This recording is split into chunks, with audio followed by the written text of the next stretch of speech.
రాయపాటి అరుణ గారు జనసేన అధికార ప్రతినిధి మనతో పాటుగా లైవ్లోకి అందుబాటులోకి వచ్చారు. అనుష ఉండవల్లి గారు టీడీపీ అధికార ప్రతినిధి కూడా మనతో పాటుగా లైవ్లో జాయిన్ అయ్యారు. రేగిడి లక్ష్మణ్ వైసీపీ నాయకులు కూడా మనతో పాటుగా లైవ్లోకి అందుబాటులోకి వచ్చారు. కేఎస్ ప్రసాద్ గారు రాజకీయ విశ్లేషకులు కూడా మనతో పాటుగా లైవ్లో జాయిన్ అయ్యారు. ముందుగా అరుణ గారు.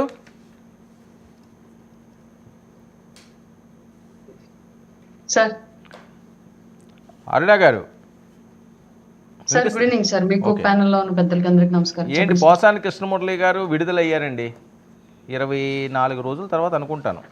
24 రోజుల తర్వాత ఆయన విడుదలయ్యారు. పశ్చాత్తాపడుతున్నారట, బోరును విలపిస్తున్నారట, కన్నీటి పర్యంతం పోతున్నారట.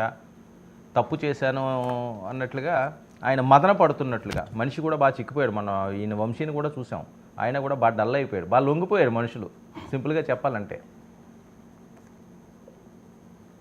సార్ పోసాని కృష్ణమురళి గారు విడుదలైనందుకు కొంచెం సానుభూతి చూపిస్తున్నాను సార్ నేను కూడా. ఎందుకంటే పెద్ద ఆయన కదా పాపం, బాగా అంటే అప్పట్లో ఆయనకి అండదండలు చూసుకొని ఆయన్ని పదవిచ్చిన వాళ్ళు రెచ్చగొడితే రెచ్చిపోయి ఆయన వయసుని, ఆయన యొక్క స్థాయిని, ఆయనకున్నటువంటి గౌరవాన్ని, ఇండస్ట్రీలో ఆయన ఏర్పరచుకున్నటువంటి ఒక ప్లాట్ఫామ్ ని అన్నింటినీ కూడా మర్చిపోయి ఉచ్చ నీచాలు మరిచి ఒక దుర్మార్గుడు పంచన చేరితే ఎలాంటి ఆలోచనలు చేస్తారో అలాంటివి అన్ని కూడా చేసుకొని ఈ రోజు ఈ గతి ఆయనకి వచ్చినందుకు నిజంగానే నేను బాధపడుతున్నాను. ఇట్లాంటిది ఇంకెవరికి కూడా రాకూడదు, ఇట్లా ఇంకెవరు కూడా చేయకూడదని మాత్రం 100% అనుకుంటున్నాను.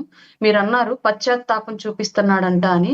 సరే రేపు పొద్దున వెళ్ళి ఆయన సపోర్ట్ చేసినటువంటి పార్టీ యొక్క సొంత ఛానల్ మైక్ పెట్టగానే ఏం మాట్లాడతాడో మాట్లాడే దాన్ని బట్టి ఆయన నిజంగా పశ్చాత్తాపడుతున్నాడా లేదా అంత మనం ఒకసారి డిసైడ్ చేసుకుందాం సార్. ఇప్పుడే పశ్చాత్తాపం పెద్ద పెద్ద మాటలు మనం ఆయన గురించి మాట్లాడొద్దు.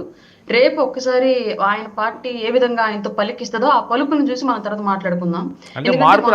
మార్పు ఇంకా రాదంటారా సార్? అంటే దానికి ఒక ఎగ్జాంపుల్ సార్, నేను ఏది ఊరికే మాట్లాడను, ఎగ్జాంపుల్ లేకుండా మాట్లాడను. నందిగాం సురేష్ రిలీజ్ అవ్వగానే జైలు గోడల బయట ఇచ్చినటువంటి ప్రెస్ మీట్ లో ఏమో ఒక రకంగా మాట్లాడాడు సార్.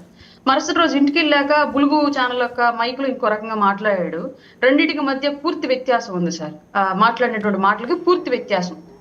ఇప్పుడు ఆ జైలు దగ్గర ఒక పలుకులు పలికితే ఇంటికి వెళ్ళాక బులుగు మైకులు ఇంకో పలుకులు పలికాడు. అలాగే వాళ్ళు మీరు అన్నారు కదా పోసాని గారు ఏదో పశ్చాత్తాపడుతున్నారని చెప్పేసి, ఇవాళ జైలు గోడ దగ్గర పలుకులు ఇది, రేపు పొద్దున ఇంటికి వెళ్ళాక మళ్ళీ బులుగు మైకి పెడితే ఏం పలుకులు మాట్లాడతాడో దాన్ని బట్టి మనం డిసైడ్ అవుతాం సార్.